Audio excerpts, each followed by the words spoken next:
វាជ្រះថ្លា បាននាំមកហើ បាន យ នាំមកហើយ នៃតីវត្ថុទាំងឡា នៅ យ នៃវត្ថុទាំងឡាយ និងបច្ច័យ4ទាំងឡាយនេះ នៅបច្ច័យ4ទាំងឡាយនេះ សូមបវរណា សូមបវរណា ទុកដា ទុកដា ក្នុងដៃ ក្នុងដៃ កតយៈការកា កតយៈការកា របស់លោកម្ចាស់ របស់លោកម្ចាស់ ដូចតទៅ ដូចតទៅ បបិទ្ធលោកម្ចាស់ដល់ចម្រើន អបិទ្ធលោកម្ចាស់ដល់ចម្រើន អកបយៈវត្ថុ អកបយៈវត្ថុ ប្រាក់មានចំនួន ប្រាក់មានចំនួន 430000រៀល 430000រៀល សម្រាប់លោកម្ចាស់ពីព្រះអង្គ សម្រាប់លោកម្ចាស់ពីព្រះអង្គ បច្ច័យ3000000រៀល បច្ច័យ300,000រៀល និង5000000រៀល និង500,000រៀល កណាទាំងឡាយ បកករណាទាំងឡាយ បានសរុបបោកសរុបរួចហើយ បានមកសរុបរួចហើយ សូមទុកដា សូមទុកដាក់ ក្នុងដៃ ក្នុងដៃ កបយៈការកា កបយៈការកា របស់លោកម្ចាស់ របស់លោកម្ចាស់ សូមលោកម្ចាស់ សូមលោកម្ចាស់ និមន្តប្រើប្រាស់ និមន្តប្រើប្រាស់ នៅបច្ច័យទាំងឡាយ នៅបច្ច័យ 4 ទាំងឡាយ4 ដើម្បីជាប្រយោជន៍ ដើម្បីជាប្រយោជន៍ ដើម្បីសេចក្តីសុខ ដើម្បីសេចក្តីសុខ ដើម្បីសេចក្តីចម្រើន ដើម្បីសេចក្តីចម្រើន ដល់លោកអ្នកដែលមានគុណទាំងឡា ដល់ យ លោកអ្នកដែលមានគុណទាំងឡាយ មានមេត្តាបិតាជាដើមផ មាន ង មេត្តាបតាជាដើមផង ដល់ពពួកញាតិទាំងឡាយផ ដល់ ង ពពួកញាតិទាំងឡាយផង ដល់ពពួកសពសត្វទាំងឡាយផ ដល់ ង ពពួកសត្វទាំងឡាយផ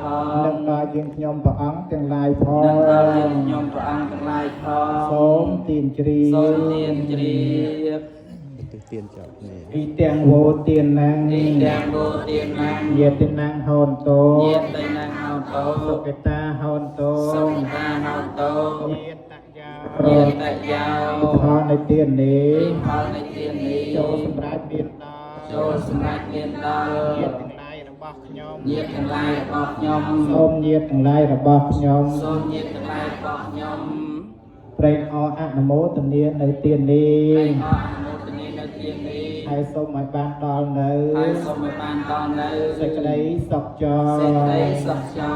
សុខបត្តាចំណេតតងខាងបញ្ញាបត្តាចំណេតបយាសោកាបត្តាចនិសោកាហំទសាពេបេបានិណោយ៉ាងកញ្ចកុសលកម្ម កម្មកាតាពេងកិរិយាមនកាយេនវិចាមនសាតិតសេសកតាំកតាំយេ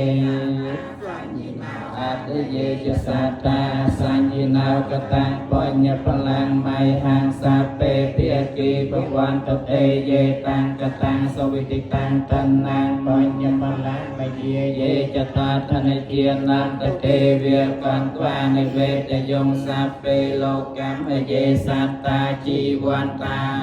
រេតុកាមនុញ្ញភោចនាងសាពេលភន្តមមិចេតសាទេដែលខ្ញុំប្រការណាធ្វើឲ្យផ្លែផ្លាត់ហើយក្នុងព្រះពុទ្ធព្រះធម៌ព្រះសង្ឃព្រះធម៌ព្រះសង្ឃជាម្ចាស់អត់នៅទោសនោះដល់ខ្ញុំព្រះករុណា មោទនី